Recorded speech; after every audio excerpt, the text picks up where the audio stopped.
tal? ¿Cómo les va?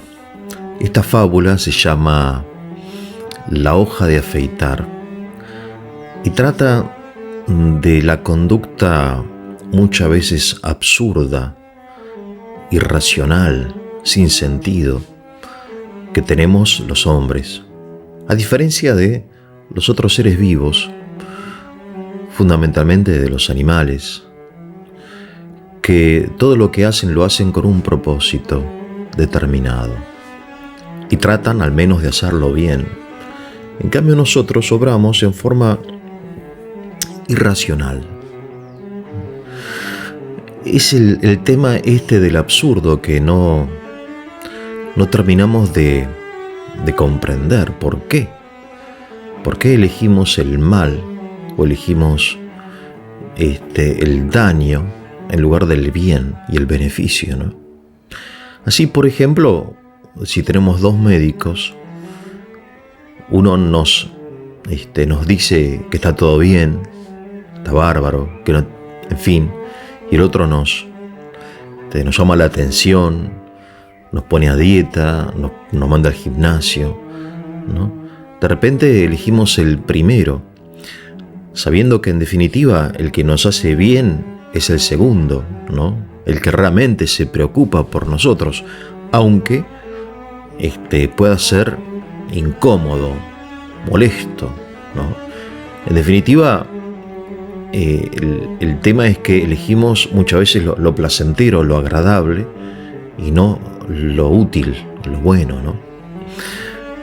Y bien, la fábula esta trata de una hoja de afeitar, que bueno, la práctica de afeitarse la barba, que se impuso en Rusia, estamos siempre hablando de Krylov, ¿no?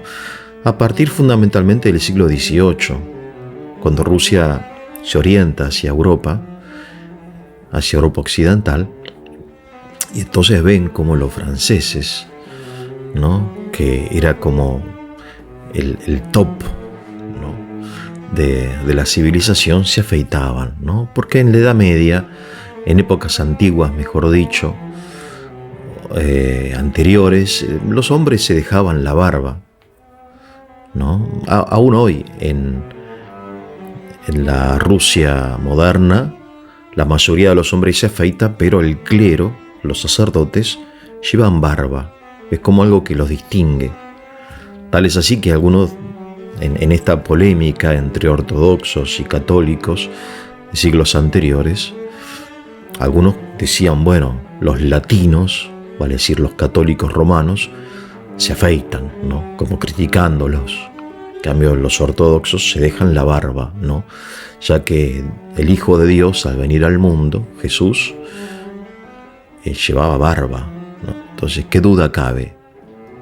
Bien, el tema es que esto del uso o no de la barba, después si uno lo lee un poco, lo estudia un poco, hubo épocas de la antigüedad aún donde los hombres ya se afeitaban, ¿no? Se han encontrado, no sé, piedras para afeitarse en restos arqueológicos de siglos anteriores a Cristo, ¿no? Y después ya se impone el afeitarse al Imperio Romano, entre los griegos, que afeitarse todo el cuerpo también. Y era obligatorio, ¿no? Después ya, en la época cristiana, los hombres usan barba. Y ya después, luego, ¿no? En la época más moderna, el gentleman, ¿no? El hombre de negocios, el hombre ilustrado, se afeita, ¿no? Entonces, en Rusia los hombres, algunos hasta obligados a cortarse la barba, afeitarse la barba, ¿no? Un tema, en fin, que hoy está volviendo, porque ustedes ven, hoy hay barberías, ¿no? Qué interesante cómo la historia es cíclica. Hay barberías donde los jóvenes fundamentalmente van y se hacen la barba, ¿no? Y el barbero te afeita con la hoja de afeitar, mejor dicho, con la navaja, ¿no? La navaja está compuesta de un mango de madera o de marfil, de lo que sea, y una hoja afilada, ¿no? El filo es la capacidad de corte de la hoja. Entonces uno se sienta y entonces te afeita. Bueno, esto volvió, curiosamente, ¿no? La barbería. Pero bueno, después ya aparecen todas estas Gillettes, ¿no? Llamadas Gillettes por King Gillette, que es un empresario que se hizo multimillonario porque inventó la hojita de afeitar, que ahora ya se ha olvidado, pero mi padre y yo nos afeitábamos con la hojita de afeitar, ¿no? En fin, entonces en Rusia se impone, esto es del siglo XVIII, XIX, el afeitarse diariamente. Había que estar la cara, algunos se afeitaban varias veces por día, ¿no? Entonces están en un hotel, dos comerciantes rusos, y uno se está afeitando en el baño, ¿no? Frente al espejo, obviamente, con la crema, la brocha, ¿no? Para agua caliente, para aflojar un poco los poros, etc. Y está ahí gimiendo, ¿no? Y el otro lo ve y efectivamente se está haciendo marcas en la cara, se está hiriendo, se está raspando. Le costaba, claro, porque la navaja, ¿no? La hoja de la navaja no tenía filo. Bien. Entonces, ¿por qué no la afilás? No, porque una hoja es peligrosa. Entonces prefiero afeitarme, le dice, con una hoja desafilada, ya que no es tan peligrosa como una hoja afilada, ¿no? Bien, una situación que uno diría, bueno, es absurdo, ¿no? Literalmente absurdo, es decir, una especie como de sinsentido, porque uno realmente, desde el sentido común, prefiere una hoja afilada, uno deja afilada, aunque obviamente una hoja afilada es mucho más peligrosa, pero no es que uno se corta el cuello, no, tiene cuidado, no es que se afeita mientras está en moto, con una mano va andando en moto y con la otra se va afeitando, no, se para frente al espejo, se afeita. Es una actividad, en fin, que requiere cierta atención, pero tampoco es una cirugía mayor, en fin, te afeitas y listo, no pasa nada, no es que uno se va a degollar. Bien, entonces, en fin, pero el otro le explica que es más peligrosa la hoja desafilada porque al herirse la cara, al cortarse, al irritarse, ¿no? Se puede infectar. Entonces el filo tiene que ser el adecuado, tiene que ser muy filosa. El tema es que sí, siendo más peligrosa hay que tener más cuidado, pero si uno lo hace bien no pasa nada, ¿no? O sea, hay muchas cosas en la vida que son peligrosas, pero que nos reportan un enorme beneficio. Y solamente, o sea, no hay que negarlas, no hay que rechazarlas, hay que tener cuidado, saber usarlas, ¿no? Empezando por la electricidad. Puede haber algo más peligroso que la electricidad, que en tantas partes no. Bueno, es extraordinaria, ¿no? La electricidad, en fin, es lo que mueve el mundo. Pero bueno, nadie va a meter el dedo en el enchufe, ¿no? Y entonces, aquí en primer lugar tenemos la idea esta inmortal de Aristóteles, de que la virtud está en el medio. Vale decir que no se trata ni de aceptar ciegamente un peligro, ni de rechazarlo ciegamente, sino de aceptarlo mediante el buen uso. O sea, no es que la electricidad sea siempre buena, no. Si meto el dedo en el enchufe me va a matar. Entonces lo acepto, pero también acepto, al aceptarlo, que tengo que tener cuidado, tengo que usarlo bien. Y así todas las cosas, ¿no? El combustible, más peligroso que la nafta, no sé, ¿no? O sea, más explosivo. Pero sin nafta andaríamos en carreta, ¿no? Entonces hay cosas que uno no puede no aceptar, ¿no? Por el bien propio, ¿no? No podemos andar en carreta. Tenemos que usar la nafta, pero con cuidado. Tenemos que usar, en fin, la electricidad con cuidado, tener cuidado. Ni aceptarla ciegamente, ni rechazarla, sino aceptarla, pero sabiendo que aceptación supone el control. y el buen uso. Si no tenemos control y buen uso de las cosas, mejor rechazarlas, ¿no? Caso, por ejemplo, de las bombas estas, las armas atómicas. Habría que rechazarlas. ¿Por qué? Porque no tenemos control. No hay control. No es que no haya un control físico. Sabemos dónde están y sabemos que no van a explotar ahí donde están.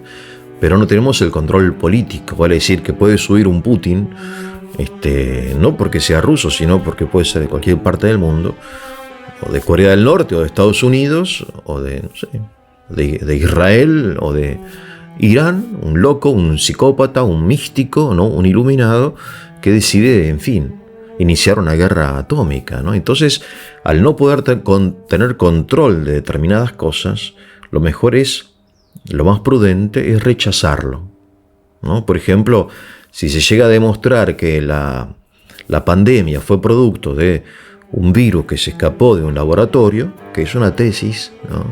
Que no hay que... No sé, me parece a mí que es posible, no conozco el tema, habría que rechazar ese tipo de investigaciones. No estamos en condiciones ni tecnológicas ni políticas, ¿no? Entonces el hombre tiene que saber a nivel macro, a nivel micro, también en casa, qué es lo que podemos, qué peligros podemos asumir, teniendo control de ellos y cuáles no, ¿no? En fin, todo esto es dinámico, ¿no? Se requiere una prudencia que va cambiando todos los días.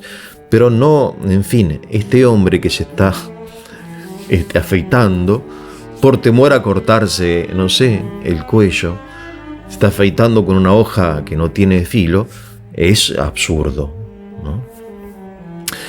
Bien, la enseñanza de esta fábula, la moraleja, la que trae Krylov, es del todo particular, ¿no? Él dice la inteligencia, dice él, es filosa. La inteligencia es tajante, cortante, penetrante. Hasta puede ser brutal la inteligencia. La inteligencia divina, obviamente, y también la inteligencia humana. Y entonces sucedía en aquella época, como en la nuestra, de que los líderes políticos, ¿no?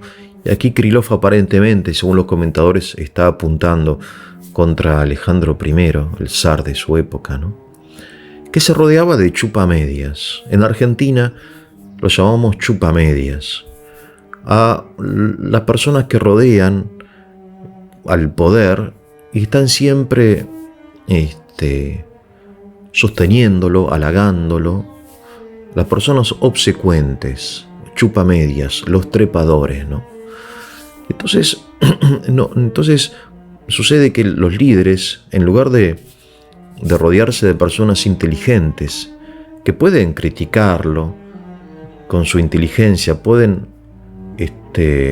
desafiarlo, ¿no? Pueden hasta herirlo, ¿no? Se rodea de gente que lo hace sentir cómodo, ¿no? La zona de comodidad, de confort, ¿no?